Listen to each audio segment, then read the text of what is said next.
sinal da Santa Cruz, livrai-nos Deus, nosso Senhor, dos nossos inimigos. Em nome do Pai, do Filho e do Espírito Santo. Amém. Amém. Primeira carta de São Paulo aos Coríntios, capítulo 2, versículos do 6 ao 16. Diz assim a palavra de Deus. Entre os irmãos plenamente instruídos, de certo, falamos de sabedoria. Não, porém, a sabedoria deste mundo, nem a sabedoria dos poderosos deste mundo, fadados a desaparecerem. Falamos da misteriosa sabedoria de Deus, a sabedoria escondida, que desde a eternidade Deus destinou para a nossa glória. Nenhum dos poderosos deste mundo a conheceu, pois se a tivessem conhecido, não teriam crucificado o Senhor da glória. Mas como está escrito, o que Deus preparou para os que o amam é algo que os olhos jamais viram, nem os ouvidos ouviram, nem coração algum jamais pressentiu. A nós, Deus revelou esse mistério por meio do Espírito. Pois o Espírito sonda tudo, mesmo as profundezas de Deus. Quem dentre as pessoas conhece o que é próprio do ser humano, a não ser o espírito humano que nele está? Assim também, ninguém conhece o que é de Deus, a não ser o Espírito de Deus. Nós não recebemos o Espírito do mundo, mas recebemos o Espírito que vem de Deus, para conhecermos os dons que Deus nos concedeu. Desses dons também falamos, não com palavras ensinadas pela sabedoria humana, mas com palavras ensinadas pelo Espírito, aplicando a realidades espirituais uma linguagem espiritual. O homem não espiritual não aceita o que é do Espírito de Deus, pois isso lhe parece loucura. Ele não é capaz de entendê-lo, porque só pode ser avaliado pelo Espírito. Ao contrário, o homem espiritual julga tudo, mas ele mesmo não é julgado por ninguém. Pois quem conheceu o pensamento do Senhor, de maneira a poder dar-lhe conselho? Nós, todavia, temos o pensamento de Cristo. Palavra do Senhor. Graças a Deus. Graças a Deus. Entre os irmãos plenamente instruídos, de certo, falamos de sabedoria. Por que São Paulo está dizendo isso? Porque nos versículos anteriores, ele estava justamente dizendo isso. Que a pregação que transforma a vida dos outros, que a pregação que converte alguém, que a pregação que traz vida nova, que a pregação que leva ao encontro pessoal com o nosso Senhor Jesus Cristo, não é fruto de especulação, não é fruto de uma sabedoria humana, não é fruto de você palmilhar ali os livros em busca de um conhecimento mais sofisticado, nem é fruto de um discurso mais elaborado. Não.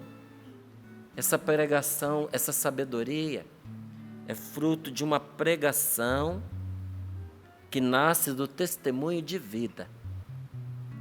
Então, São Paulo estava dizendo que não era com os instrumentos do convencimento, da retórica, do bom discurso, que a vida nova se estabelece para quem ouve esse discurso, não. A vida entra pelos ouvidos, por meio de uma pregação no poder do Espírito Santo, que nasce do testemunho de uma vida vivida com Deus. Então, depois de ter dito isso, ele volta aqui a essa questão, diz, olha, Entre aqueles que já estão mais avançados, mais instruídos, sim, a gente falou de sabedoria. Não, porém, a sabedoria deste mundo. Isso aqui é muito importante para nós entendermos. Tem uma sabedoria deste mundo e tem uma sabedoria divina. Nós sabemos que até muitos filósofos que trouxeram contributos para o pensamento da humanidade.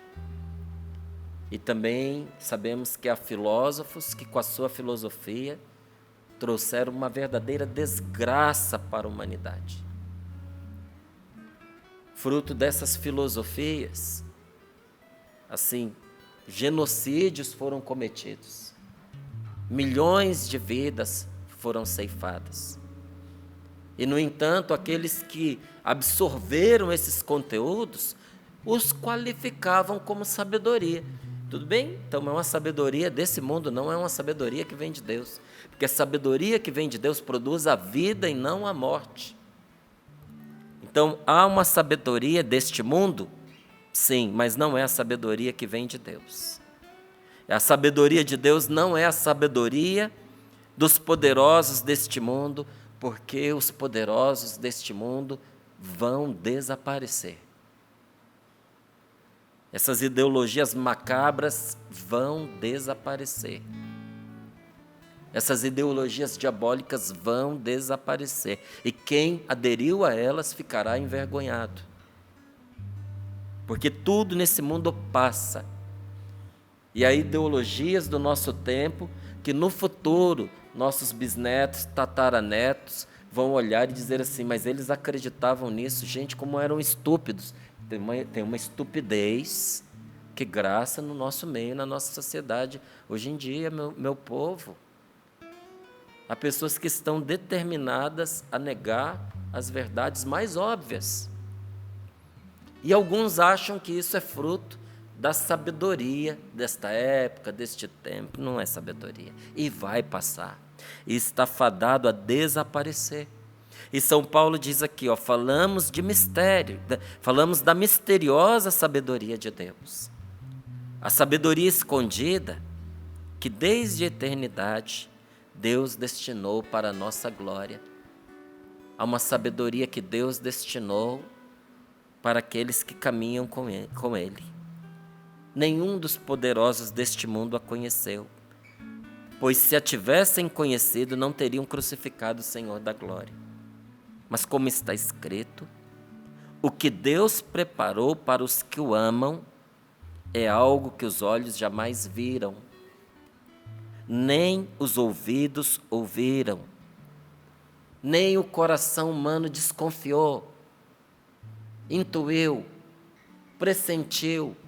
O que Deus preparou para nós é algo que ultrapassa o nosso natural conhecimento, porque a gente tem um conhecimento natural, que ultrapassa a nossa percepção, vai além da nossa capacidade de perceber, ultrapassa a nossa intuição, mas atropela? Não. Existe dentro de nós uma intuição, Deus colocou isso em nós como um dom, e quando essa intuição é ungida pelo Espírito Santo, ela é purificada e é capaz de nos revelar verdades que o simples esforço intelectual não consegue conceber. É a sabedoria divina, é a sabedoria que vem de Deus. Então é algo que ultrapassa a nossa capacidade simplesmente humana. E diz aqui, a nós, Deus revelou. Deus revelou esse mistério por meio do Espírito Santo. Porque o Espírito Santo sonda tudo. Conhece as profundezas do nosso coração e conhece as profundezas do coração de Deus. Quem dentre as pessoas conhece o que é próprio do ser humano? Só o ser humano sabe o que um ser humano passa. Só um ser humano sabe o que um ser humano vive. Você não sabe o que passa pela cabeça de um macaco. Você pode desconfiar, mas você não sabe. Você não sabe o que passa pela cabeça de um cachorro. Só um cachorro sabe. De vez em quando a gente encontra um vídeo na internet de uma pessoa que criava aquele cão por anos a fio. Era o seu cãozinho. Parecia haver uma amizade entre eles. Mas o vídeo vem justamente para retratar o dano que o cão fez na face da pessoa. Mordeu o rosto todinho, desfigurou a pessoa. Porque apesar de tanto tempo de convívio, um ser humano não sabe o que passa pela cabeça de um cão. E às vezes nós queremos tratar um animalzinho como se trata um ser humano, achando que ele vai responder como um ser humano. Mas ele vai responder como um animal, porque sabe o que vive um cachorro, o outro cachorro. Sabe o que vive um ser humano, o outro ser humano. Ninguém sabe o que está dentro de uma pessoa humana, senão o espírito humano. Assim também, ninguém conhece o que é de Deus, a não ser o Espírito de Deus. Quem conhece os pensamentos de Deus? O Espírito Santo. Quem sabe qual é a vontade de Deus? Veja, a vontade de Deus para a nossa vida é o Espírito Santo e aqueles para quem o Espírito Santo quiser revelar. Quem é que conhece os desejos de Deus, os planos de Deus, os sonhos de Deus para nós? São coisas que estão no coração de Deus. Quem conhece isso é o Espírito Santo. E aqui diz a palavra: ninguém conhece o que é de Deus a não ser o Espírito de Deus. E nós não recebemos o Espírito do mundo. Nós recebemos o Espírito que vem de Deus. Deus nos deu o Espírito Santo dele, colocou em nós, para que nós possamos conhecer os dons que Deus nos concedeu. Existem dons na nossa vida, eu na minha, você na sua, que nós só vamos descobrir por graça do Espírito Santo. Olha, essa para mim foi uma das grandes belezas. Foi o abrir da arca do tesouro, da renovação carismática para mim, foi a descoberta dos dons espirituais. Porque a gente estudava lá no catecismo, sobretudo os dons infusos, mas não se falava nos dons carismáticos. E mesmo quando se lia a passagem sobre os dons carismáticos, quase ninguém, não vou dizer quase ninguém nunca tinha explicado. E outra coisa é você simplesmente ouvir uma explicação. Outra coisa é você ver esses dons agindo, atuando. E de repente você se perguntar: mas isso acontece na nossa igreja, esses dons do Espírito Santo, assim? O dom de falar em línguas, o dom da profecia, o dom do discernimento dos espíritos. Eu vi pessoas orarem pela cura de uma outra e a pessoa ficar curada. Em época de AIDS, sim, pesada, em que não tinha coquetel, não tinha remédio nenhum, eu vi em oração a pessoa que estava com AIDS ser curada, repetir o exame pela 4ª vez, porque as 3 primeiras confirmaram HIV positivo. E na 4ª vez, não ter nada. O dom de orar pela cura das enfermidades. O dom de uma fé carismática que obtém milagres. Aí a pessoa pergunta: será que eu também tenho esses dons? Será que eu posso experimentar esses dons? Aí vem a palavra e diz: recebemos o Espírito que vem de Deus para conhecermos os dons que Deus nos concedeu. Em outras palavras, há uma maneira de viver, há uma sabedoria de vida, há uma dinâmica de vivência, inclusive com talentos, com habilidades, que só serão possíveis pela força do Espírito Santo. Há uma maneira de viver a vida e de descobrir a vida, inclusive os nossos relacionamentos, pelo poder do Espírito Santo. E aqui eu digo para você uma coisa muito séria, que agora toca diretamente a sua casa, a sua família, os seus relacionamentos de trabalho, a sua relação com as pessoas que estão perto de você.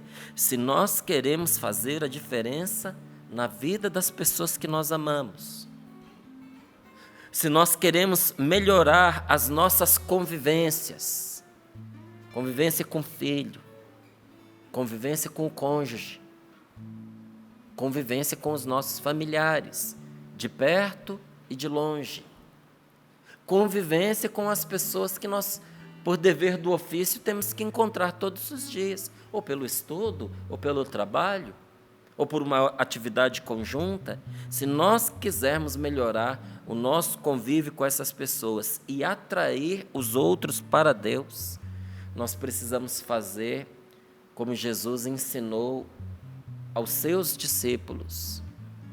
Precisamos agir como eles aprenderam a agir com o Mestre. Não é à toa que Jesus escolheu entre os principais para segui-lo aqueles que são pescadores. Porque nos relacionamentos, muitas vezes, nós temos que fazer como faz o pescador. Porque para quem trabalha no campo, para quem trabalha na terra, as coisas são um pouquinho mais previsíveis. Quando você vai na roça visitar, não é?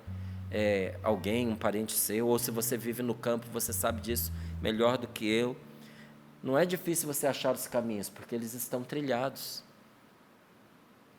E muitas vezes esse caminho é feito soltando os animais. Qual é o melhor caminho? Às vezes não é o ser humano quem vai definir.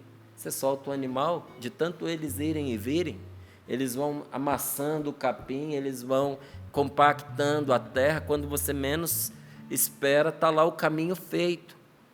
E ali o agricultor, o homem do campo, a mulher do campo, adotam aquele caminho e o fazem constantemente. E de tanto ir e vir, o caminho fica consolidado. Às vezes você chega numa fazenda, não tem asfalto, mas você vê direitinho como você vai chegar na casa. Porque o caminho está feito, é só você seguir pelo caminho predeterminado. Não é? Até para caçar, a coisa parece um pouquinho assim mais óbvia. Mas e quando você não é um agricultor, quando você não é um homem do campo, quando você é um homem do mar? E o mar, aparentemente, é sempre o mesmo, mas, na verdade, nunca é o mesmo. Os peixes nunca estão no mesmo lugar. Você depende das correntes. Você depende da época do ano, você depende da iluminação. Você depende de uma série de fatores. Aí o que o pescador faz a cada dia, porque todos os dias ele não sabe se ele vai voltar para casa trazendo uma boa pesca. Todos os dias ele é obrigado a se colocar diante do mar e se perguntar como é que ele deve fazer, onde é que ele deve buscar. Pergunta a si mesmo, onde é que hoje eu vou lançar as minhas redes? Nós precisamos todos os dias, gente, sobretudo em matéria de relacionamento, perguntar a Jesus, qual é o caminho que hoje eu devo escolher, meu Deus? Porque muitas vezes as pessoas são como o mar. Um dia elas estão calmas, outro dia elas estão revoltas. Tem dia que funciona o que você vem fazendo desde sempre, mas chega um dia, você vai na pessoa, diz a mesma palavra e não cai do mesmo jeito no coração, porque a pessoa está diferente. Aí você chega e diz, mas eu sempre te falei assim, a gente sempre brincou dessa maneira. E a pessoa olha nos seus olhos e diz, mas eu cansei, eu não quero mais, eu mudei. E aí, o que você faz?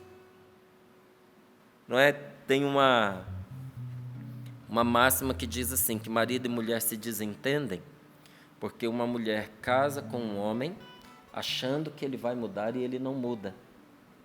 E um homem casa com uma mulher achando que ela não vai mudar e ela muda. Então ela espera que ele mude, que ele deixe as coisas de criança, que ele deixe futebol com os amigos no final de semana, que ele deixe aquela cervejinha que ele está acostumado a tomar, e ele entra no casamento pensando assim, ela já sabia como é que eu era, ela me aceitou desta maneira, e é assim que eu vou continuar, e aí já começam os conflitos, porque na cabeça da mulher mas agora a condição mudou, agora ele é um pai de família, agora ele tem uma esposa, como é que ele vai continuar com essas coisas? Assim pensa a mulher, e assim pensa o marido, mas ela já sabia que eu era desse jeito, E eu não vou mudar por causa disso. Está aí feito conflito. E a outra coisa, da parte do homem. Ele casa achando que aquela mulher vai ser sempre a mesma. Mas as mulheres mudam por natureza. O mês da mulher já é todo diferente. O mês do homem é retilíneo, o mês da mulher é cíclico. Não é? A gente precisa aprender a conhecer isso se nós quisermos ter bons relacionamentos. Mas o homem, ele entra transferindo para a mulher aquilo que é próprio dele, achando que ela vai ser sempre a mesma. E as mulheres mudam. Eu me lembro que no meu primeiro dia de casado eu já tomei um susto.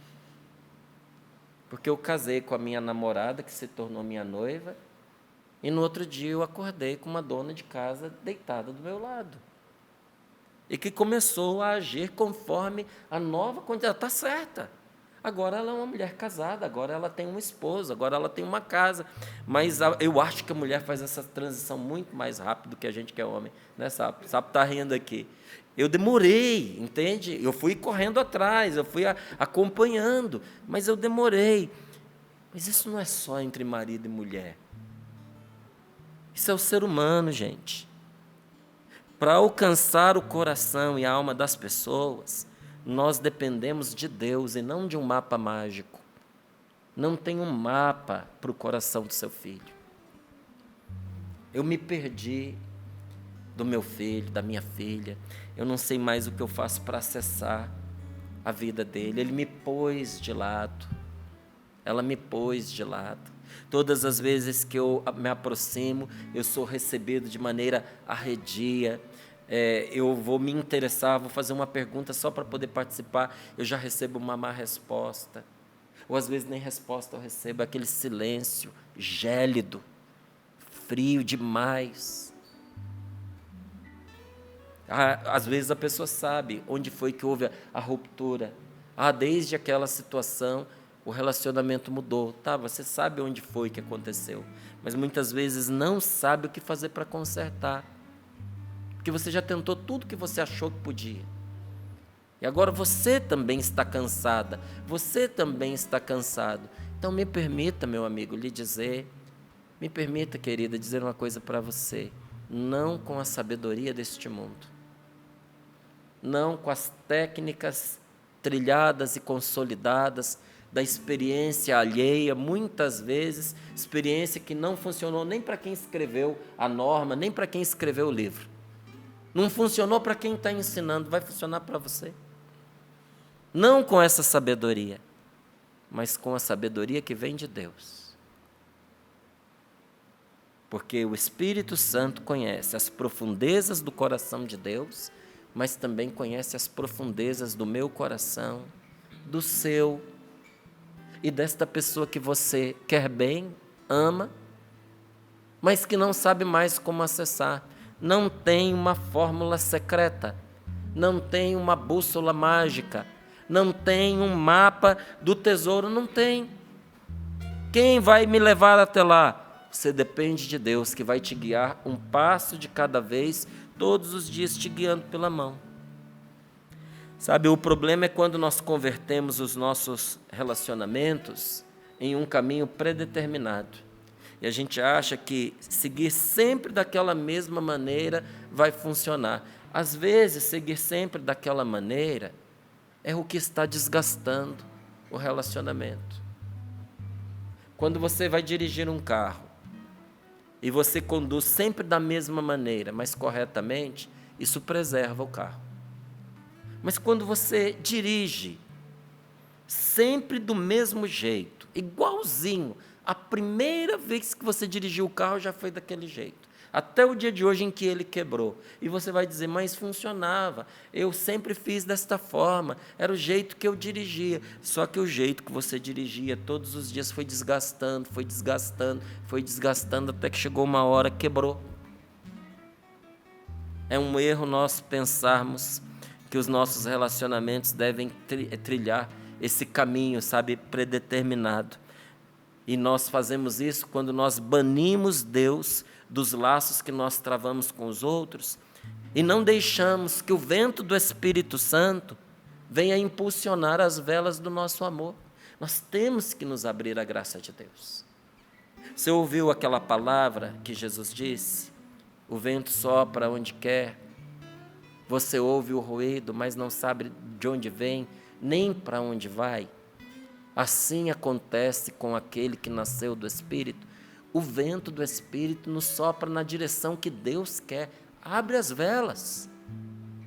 Abre as velas da sua fé.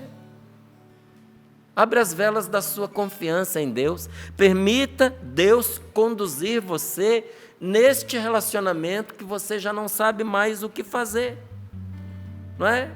Nós banimos Deus dos laços que nós travamos com os outros e depois nós reclamamos que o nosso relacionamento travou, que o nosso relacionamento esfriou, que o amor acabou, que a pessoa não confia mais em nós, que a pessoa se cansou da gente ou que a gente se cansou da pessoa. Isso é uma questão de tempo quando Deus está fora da nossa relação. Traz Deus de volta. Diga hoje com sinceridade: vento do Espírito Santo de Deus, sabedoria do alto, inteligência divina, vem guiar os meus caminhos, sobretudo nesse momento em que eu me perdi de mim mesmo e das pessoas que eu amo. Não é? Nós queremos que Deus participe da nossa vida familiar, queremos. Nós que somos cristãos, muitas vezes nós dizemos isso, que nós queremos que Deus venha participar da nossa casa, não é? A gente até canta bonito, ama aquela música, entra na minha casa, entra na minha vida. A gente canta para Deus entrar na nossa casa, na nossa vida. A gente quer que Ele participe da nossa vida familiar, da nossa vida conjugal, da nossa vida profissional. A gente quer que Deus participe da nossa vida social, mas não como o vento impetuoso do Espírito Santo, que sopra onde quer e nos leva para onde Deus deseja. Nós queremos que Ele sopre igual um ventilador que a gente coloca lá o volume, 1, 2 ou 3, e que a gente vira para onde a gente quer. Hoje eu quero que esse vento me pegue assim meio de lado, só para me trazer um frescor, mas eu não quero que ele me incomode. Nós queremos reduzir Deus ao nosso controle, ao controle da nossa conveniência. Mas Deus não é assim, gente.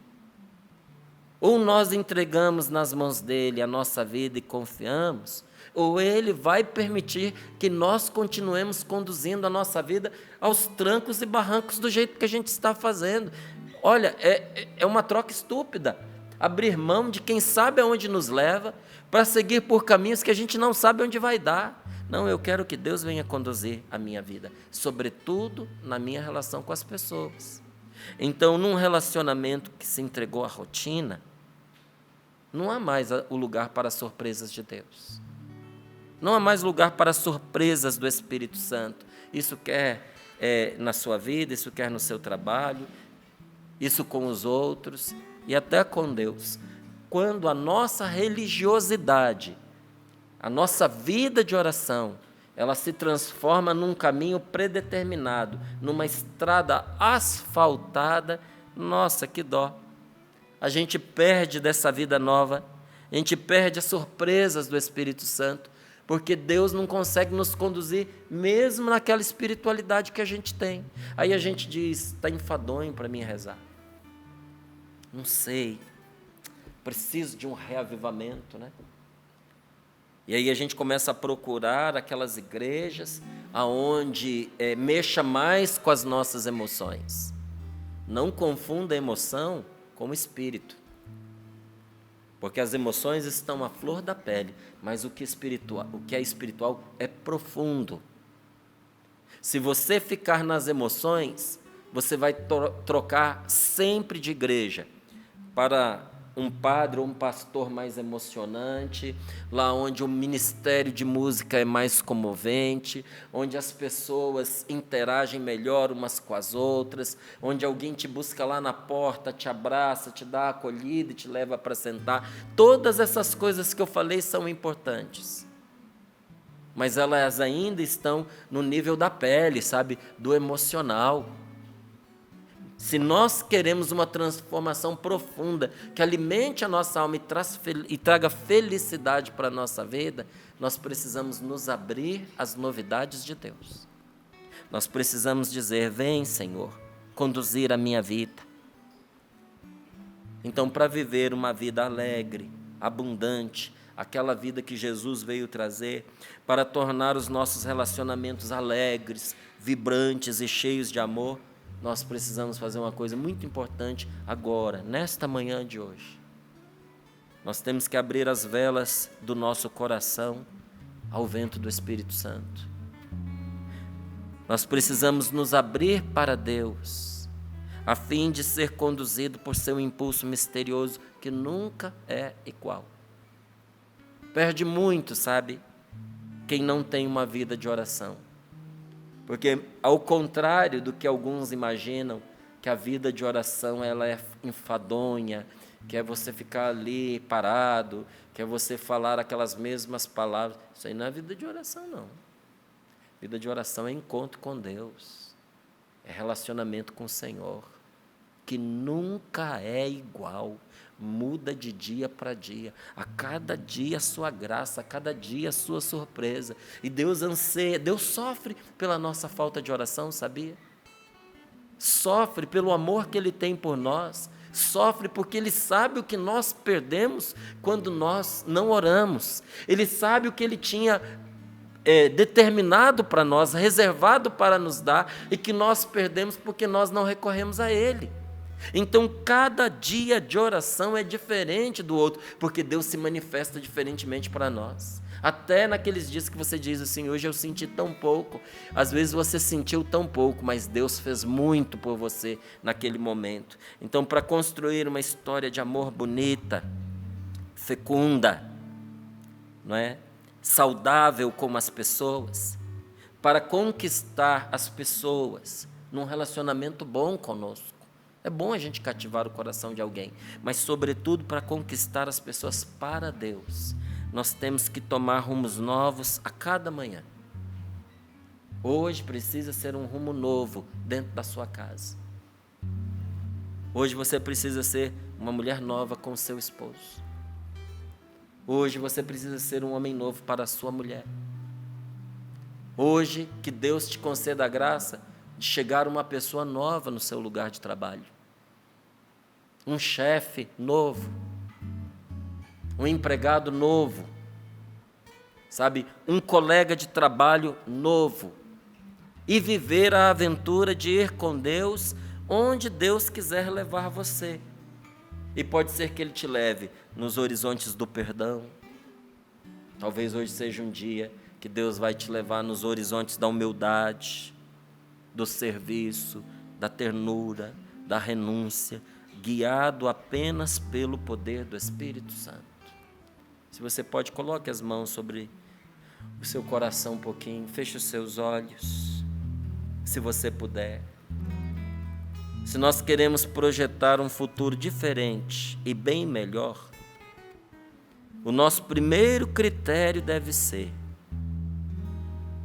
permanecer aberto para que o Espírito Santo mude as coisas de acordo com a sua inexplicável vontade. A inexplicável vontade de Deus. Você quer um futuro diferente? Você quer uma vida melhor do que a que você está tendo? Então essa é a porta. É você permanecer aberto para que Deus mude as coisas de acordo com a vontade dEle. Como Ele fez comigo e continua fazendo. Eu pretendia ser médico, depois quase fui aviador, passei pelo seminário. Em tudo isso eu fui feliz. Deus usou todos esses caminhos para me trazer até aqui. Cada hora uma coisa diferente, mas essas coisas diferentes construíram uma história na minha vida, e com você também. Agora eu já estou velho, Márcio. Não é hora de você endurecer. Agora é hora de, mais do que nunca, você se abrir à novidade de Deus. Diga para Ele: Senhor, conduza-me como o Senhor quiser, leva-me aonde quiser me fazer chegar, e sobretudo, Senhor, vem me socorrer nos meus relacionamentos. Esse campo, Senhor, desconhecido, tão desafiador, mas que a Tua sabedoria pode me conduzir. Obrigado, Deus.